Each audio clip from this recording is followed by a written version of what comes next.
Capítulo 2. A simplicidade que vai além da complexidade.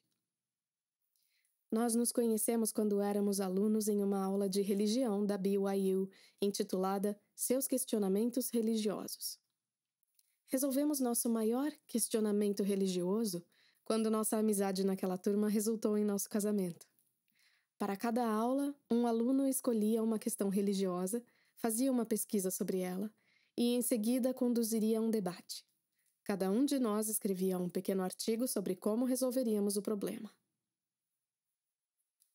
Alguns dos alunos analisavam questões relativas à história da igreja ou críticas a Joseph Smith. Outros optaram por questões doutrinárias e alguns simplesmente se perguntavam como viver melhor o Evangelho. Foi uma bênção explorar essas questões juntos em uma atitude de confiança mútua. Nosso professor, West Belknap, que na época era o diretor de estudos religiosos da BYU, muitas vezes nos conduziu a debates. Ele queria que tirássemos nossas próprias conclusões. No entanto, ele sabia exatamente quando e como precisávamos de um oportuno empurrãozinho. Ele estava nos ensinando como ser bons alunos do Evangelho, ao mesmo tempo que nos ajudava a fortalecer nossa fé nele. Esse curso nos ajudou a ver que a fé não é cega. Sabemos bem o que significa enfrentar problemas que exigem profundidade, tanto no pensamento quanto na fé. Poucas perguntas na atualidade são novas. A novidade é o volume de diálogo superficial em torno dessas questões, facilitado pela internet, uma ferramenta que, como todos sabemos, pode gerar tanto clareza como caos. Na busca de um pouco de ordem nesse lado caótico, gostaríamos de compartilhar um modelo de pensamento que busca encorajar um raciocínio claro e uma escolha fiel. Quando mantidos juntos, o pensamento e a fé podem interagir, auxiliando-nos a manter nosso equilíbrio espiritual e nos ajudando a crescer. Vamos começar dando uma olhada na tensão natural entre os ideais do Evangelho e as realidades da vida. Quando somos jovens, temos a tendência de pensar em termos de branco ou preto. Há muito pouco de cinza em nossa perspectiva. E muitos jovens e jovens adultos solteiros têm o otimismo de uma criança e uma lealdade que os torna maravilhosamente ensináveis. Eles normalmente confiam em seus professores, acreditam no que leem e respondem com entusiasmo aos convites para servir na igreja. Os recém-conversos adultos frequentemente têm uma atitude semelhante. Seu espírito alegre e sua maneira de ver as coisas são uma contribuição revigorante para sua ala ou ramo. No entanto, com o passar do tempo, nossa experiência de vida real regularmente traz uma nova dimensão. A consciência crescente de uma lacuna entre o que é real e o que é ideal, entre o que acontece e o que deveria acontecer. Um professor de piano, explicando como a prática leva à perfeição, compartilhou esta imagem a respeito de estabelecer metas elevadas e se esforçar para alcançá-las, a qual capta a relação entre o que é real e o que é ideal. Uma estrela longínqua, mas não muito distante, atraindo-nos para o firmamento. Embora nunca possamos alcançá-la, sempre tentamos, e nessas tentativas aprenderemos, por acaso, a construir nossa própria órbita. Estamos na superfície terrestre da realidade, dirigindo-nos para o alto em busca de nossos elevados ideais. Vamos chamar de lacuna a distância entre onde estamos e onde queremos chegar. Inicialmente, descobrimos essa lacuna quando percebemos que algumas coisas sobre nós ou sobre outras pessoas não são aquilo que pensávamos que eram. Por exemplo, mesmo em uma universidade da igreja, onde se espera um bom acolhimento, um aluno calouro pode se sentir perdido e intimidado. Ou talvez ele dê de encontro com um membro do corpo docente cujas atitudes em relação à igreja sejam mais liberais ou mais conservadoras do que ele esperava. Quando ficamos mais velhos, passamos a conhecer melhor aqueles que sempre foram nossos heróis e descobrimos suas limitações humanas. Por exemplo, talvez um de nossos pais nos decepcione de alguma maneira, ou podemos ver um líder da igreja se esquecer de uma reunião importante, ou perder a calma em um momento de estresse. Talvez estejamos tentando ser mais obedientes, orando por alguma ajuda necessária, mas a resposta simplesmente não vem da forma como as Escrituras pareciam prometer. Como missionários recém-chegados, podemos ter uma surpresa chocante ao passar do estimulante idealismo do centro de treinamento missionário para as realidades, às vezes desconcertantes, do dia a dia do campo missionário. Talvez vivenciemos um revés relacionado à nossa saúde ou um conflito inesperado com um amigo, um parente ou alguém próximo. Podemos descobrir informações que nunca tínhamos ouvido antes sobre Joseph Smith ou Brigham Young. Ou talvez encontremos algo postado na internet que levanta dúvidas religiosas que não sabemos como responder. Essas experiências podem produzir um sentimento de incerteza que incomoda, e podemos, compreensivelmente, desejar momentos mais simples e ansiar por tempos mais simples e fáceis. Podemos nos tornar um pouco céticos ou começar a fazer perguntas que antes não nos haviam ocorrido.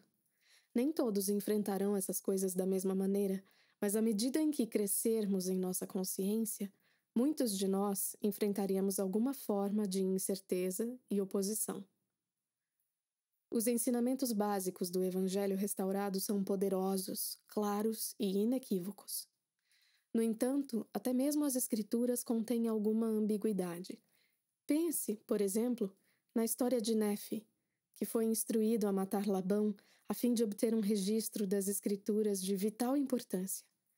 Essa situação é carregada de incerteza até percebermos que o próprio Deus, que deu a Moisés o mandamento de não matar, também foi a fonte da instrução para Nefe. De modo semelhante, o Salvador disse certa vez: guardai-vos de fazer a vossa esmola diante dos homens, para serdes vistos por eles. Mateus, capítulo 6, versículo 1. Mas ele também disse: assim resplandeça a vossa luz diante dos homens, para que vejam as vossas boas obras. Mateus, capítulo 5, versículo 16. Outro exemplo. O Senhor disse que não pode encarar o pecado com o mínimo grau de tolerância. Ver Doutrina e Convênios, seção 1, versículo 31. Em outro lugar, ele disse: nem eu também te condeno. Vai-te, e não peques mais. João, capítulo 8, versículo 11. A justiça é verdadeiramente uma lei divina, mas lei da misericórdia também é. Às vezes, esses dois conceitos podem parecer inconsistentes até que sejam reconciliados com a doutrina superior da expiação do Salvador. Deus nos deu princípios corretos pelos quais podemos governar a nós mesmos, mas esses mesmos princípios às vezes parecem estar em conflito. Fazer uma escolha entre duas alternativas plausíveis, dois bens, é mais difícil do que fazer uma escolha quando existe um contraste óbvio entre o bem e o mal. Mas aprender a fazer esse tipo de escolha é essencial para a nossa maturidade espiritual.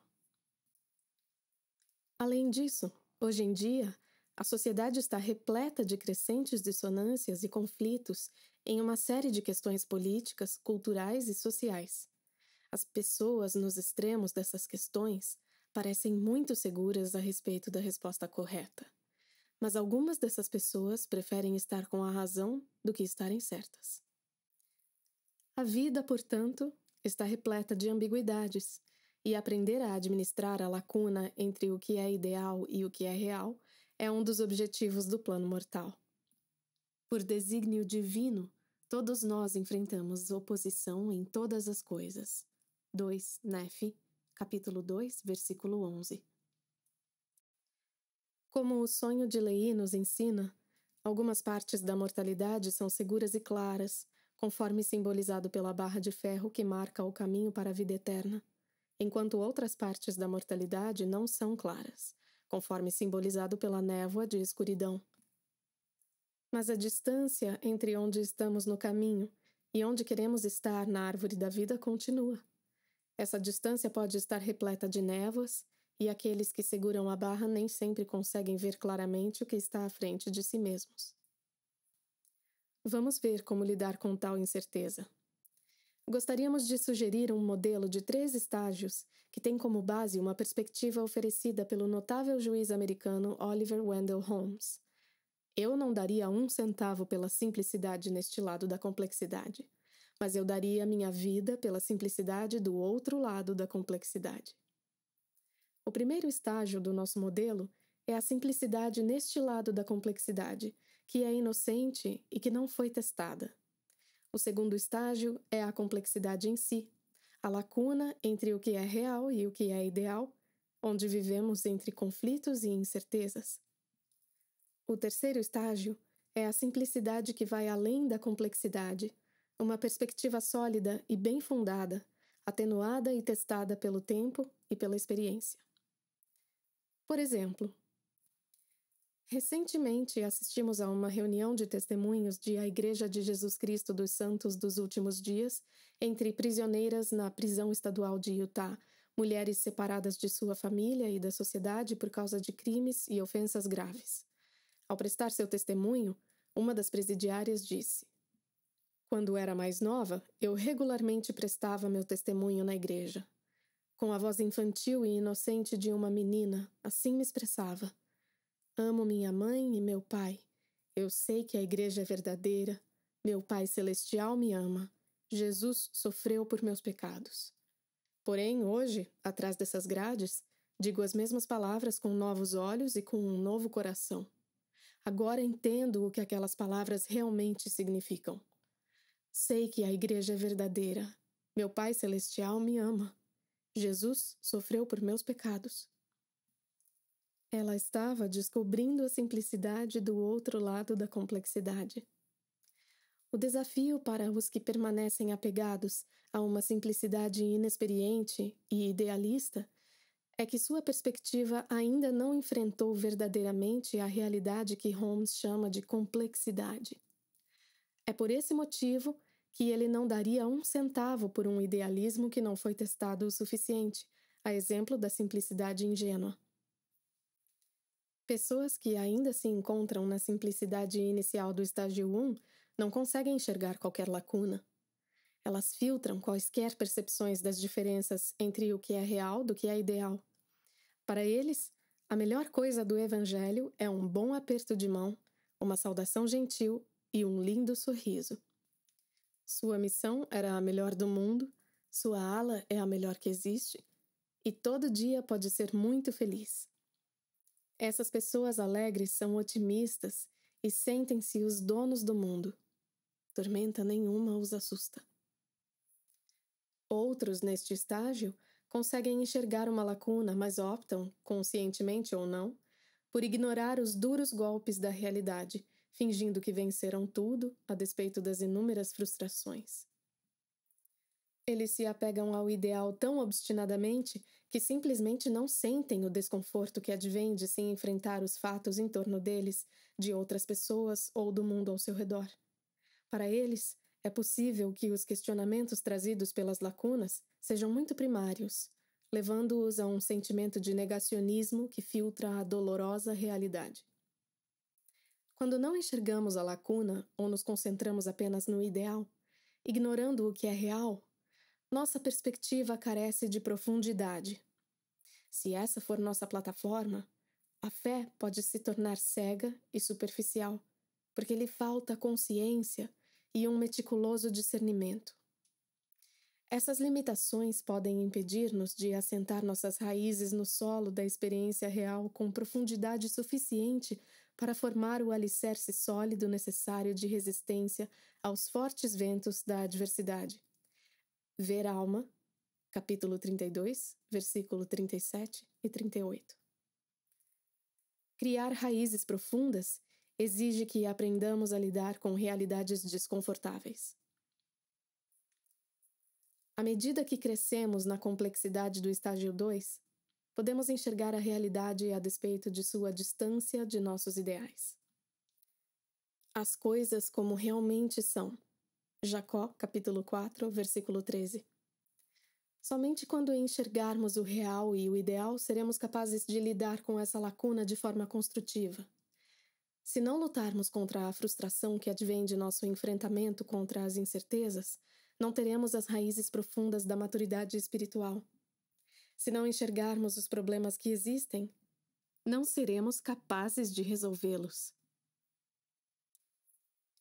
No entanto, apesar do valor de nos tornarmos conscientes da complexidade, a aceitação das nuvens de incertezas pode se tornar tão dominante que a barra de fé se dissipará em meio a tantas névoas. E o ceticismo poderá vir a ser não apenas uma ferramenta útil, mas uma filosofia orientadora. Uma pessoa que enxerga a vida apenas sob a ótica da complexidade geralmente ignora a contemplação mais elevada do que é ideal, concentrando-se exclusivamente no que é real. No estágio 1, a pessoa inexperiente parece ter todas as respostas, mas sem conhecer ainda todas as perguntas. No estágio 2, essa mesma pessoa pode ter todas as perguntas, mas poucas das respostas. No estágio 1, a fé é cega porque não tem consciência da realidade. No estágio 2, a fé também é cega quando enxerga a complexidade como o fim da jornada da fé, ao ter perdido sua visão do que é ideal. Um pouco de aprendizado, por mais valioso que seja, pode ser perigoso quando tem uma grande impressão de si mesmo. A capacidade de entender a ambiguidade, essa importante etapa em nosso desenvolvimento espiritual, não é o momento culminante da inspiração, mas apenas o começo. Pessoas que buscam usufruir de ferramentas complexas no ceticismo, às vezes, as presenciam em uma sala de aula na igreja ou em conversas com outras pessoas. Eles adoram questionários distraídos, simplesmente procurando a bolha idealista de alguém vagueando por aí para poderem estourá-la com seu brilhante alfinete do ceticismo. Mas quando estouramos essas bolhas, podemos perder a harmonia, a confiança e a sensação de segurança que surgem apenas quando o espírito se faz presente. Precisamos estar cada vez mais atentos às perguntas difíceis e às respostas prontas, mas sem vacilar entre a extrema inocência e o ceticismo extremo.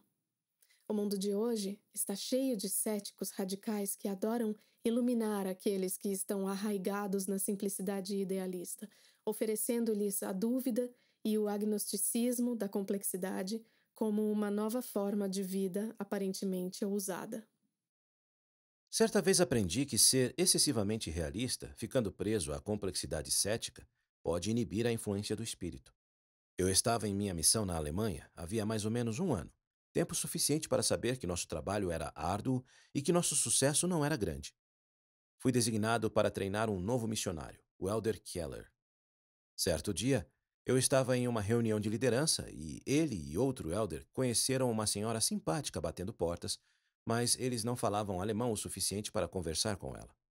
Mesmo assim, ele disse que sentiu uma forte impressão espiritual de que um dia ela se filiaria à igreja. Na verdade, ele ficou tão entusiasmado que se esqueceu de escrever o nome dela ou seu endereço. Ele apenas sabia que o apartamento dela ficava no quinto andar, em meio àquela enorme área de prédios. Ele me deu certeza de que reconheceria o nome dela na porta. No dia seguinte, então, subimos e descemos escadas por horas, mas não conseguimos encontrá-la. Quando eu disse que precisávamos partir para o trabalho, lágrimas brotaram de seus olhos e seus lábios tremiam. Ele me disse: Mas, Elder Hafen, o Espírito realmente falou comigo sobre aquela mulher. Sussurrei que talvez o Espírito estivesse dizendo a ele para escrever o nome e o endereço. Mas, com o intuito de lhe ensinar uma lição, então fiz com que ele subisse e descesse mais escadas. 1 ou 2 horas depois, nós a encontramos. Renate Wolfort.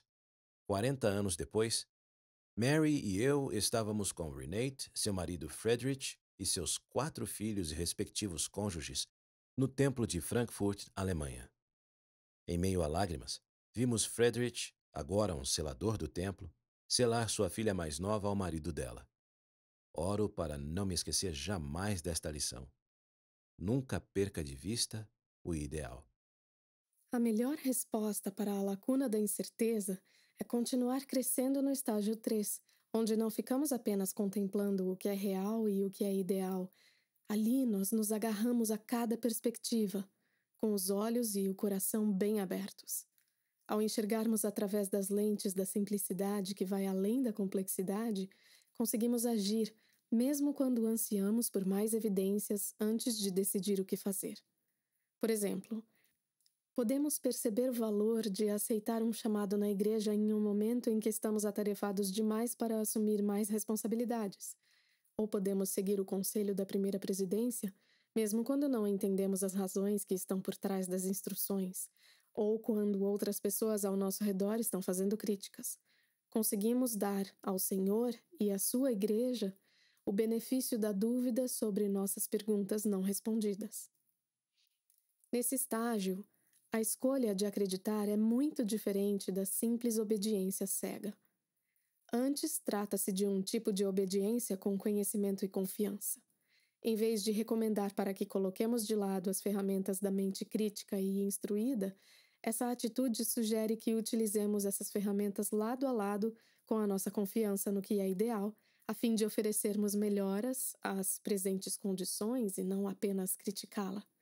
Chamo isso de fé bem informada. G.K. Chesterton certa vez distinguiu os otimistas, os pessimistas e os aprimoradores em uma comparação aproximada à progressão de Holmes, que vai da simplicidade inicial, passando pela complexidade, até a simplicidade madura. Ele concluiu que tanto os otimistas quanto os pessimistas olham demais para apenas um dos lados das coisas.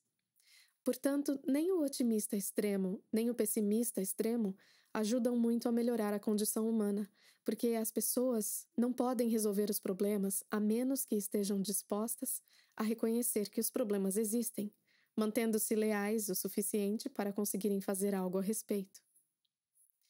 Chesterton disse que o perigo do otimista excessivo é que ele defenderá o indefensável. A exemplo de um patriota exagerado, ele dirá: "Este é meu mundo, esteja ele certo ou errado." Ele não estará tão disposto a mudar as coisas, mas sim para encontrar resposta contra todos os ataques, buscando acalmar a todos com promessas. Ele não arrumará o mundo, apenas colocará uns remendos. Por outro lado, disse ele, o perigo do pessimista não é que ele reprove os deuses e os homens, mas que não ame a quem ele reprova. Mesmo chamado de amigo sincero, o pessimista não é realmente sincero. Ele esconde algo, seu sinistro prazer em dizer coisas desagradáveis. Ele gosta profundamente de magoar, não de ajudar. Ele usa o conhecimento nefasto que chegou a ele a fim de fortalecer as tropas, desencorajando pessoas de se juntarem a elas. Para ilustrar os aprimoradores, Chesterton se refere à lealdade das mulheres.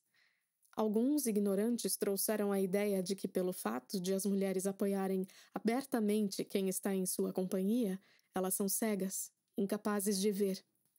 Eles seguramente nunca conheceram uma mulher. As mesmas mulheres que estão prontas para defender seu companheiro a todo custo são quase que patologicamente lúcidas a respeito das sutilezas das desculpas deles ou do volume de suas mentes.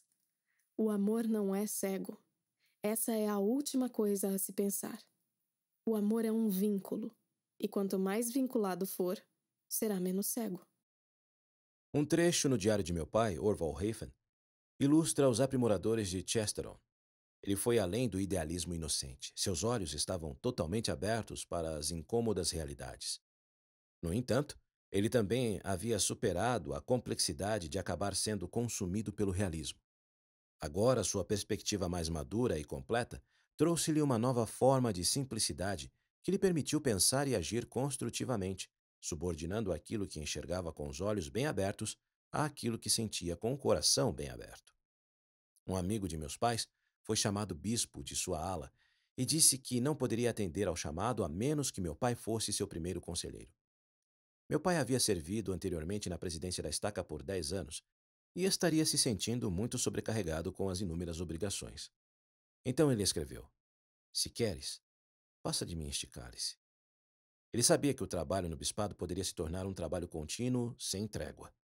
E, sob certos aspectos, não sou humilde nem devoto o suficiente. Nem sempre estive disposto a me submeter sem questionar a todas as decisões da igreja. Mas, como ele sabia que não podia dizer não a um chamado da igreja, ele escreveu: "Não se faça a minha vontade, senão a tua." Ele decidiu fazer o seu melhor, mesmo sabendo que poderia irritar-se com reuniões intermináveis. Mas o trabalho da igreja vinha em primeiro lugar. Não será fácil para mim pagar meu dízimo e comparecer regularmente à igreja, já que é isso que eu tenho feito. Mas terei de ir ao templo com maior frequência e conhecer melhor os membros da ala e me tornar genuinamente interessado por eles, esperando que venham possivelmente a sentir o mesmo por mim.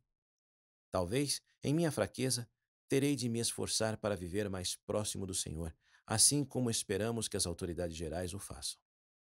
Meu pai era um homem modesto e honesto que ainda levava a sério seus ideais. Sua atitude me fez querer ser tão humilde assim como minha educação me ensinou a ser decidido.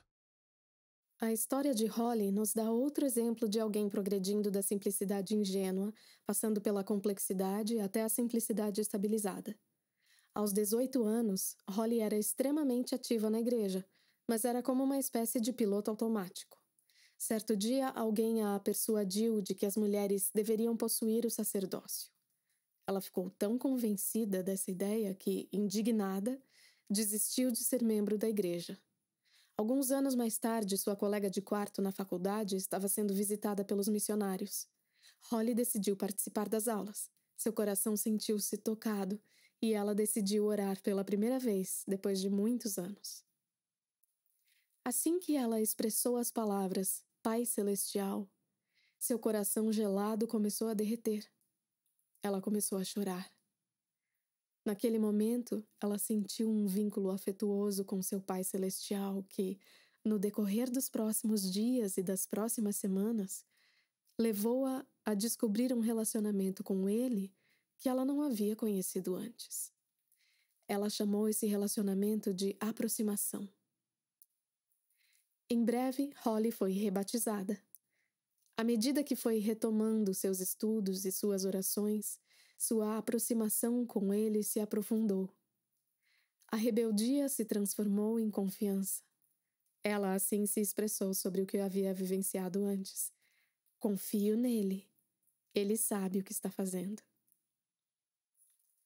O profeta Alma conhecia muito bem esses 3 estágios. Ele ensinou que a fé em Deus é um processo, não um evento, e que exige grande esforço e paciência. Conforme registrado em Alma 32, ele disse que, no início, nosso simples desejo de acreditar o suficiente para exercer os primeiros passos da fé não produz um conhecimento perfeito. Na verdade, não podemos saber com certeza sobre a veracidade das palavras de Alma até que façamos uma tentativa e plantemos a semente em nosso coração. À medida que a semente crescer, ela expandirá nosso coração e iluminará nossa mente, até se tornar uma realidade para nós. Mas isso ainda não é o fim. Quando nos deparamos com as primeiras surpresas da complexidade, devemos dedicar muita atenção à semente da fé que estará brotando, para que, quando o sol estiver escaldante, a muda não venha a murchar. Por natureza, a fé tem poder e superará oposições que, às vezes, são devastadoras. Especialmente no calor dessas provocações, devemos manter em mente e aguardar com os olhos da fé o dia em que livremente partilharemos do fruto da árvore da vida, que será a recompensa por nossa diligência e longanimidade. E quando alcançarmos a árvore da vida, não haverá mais lacuna entre o que é real e o que é ideal. Teremos resolvido nossas complexidades por meio de um processo de refinamento árduo, mas confiável, por meio do qual, em pura e consciente simplicidade, o real e o ideal se tornarão um.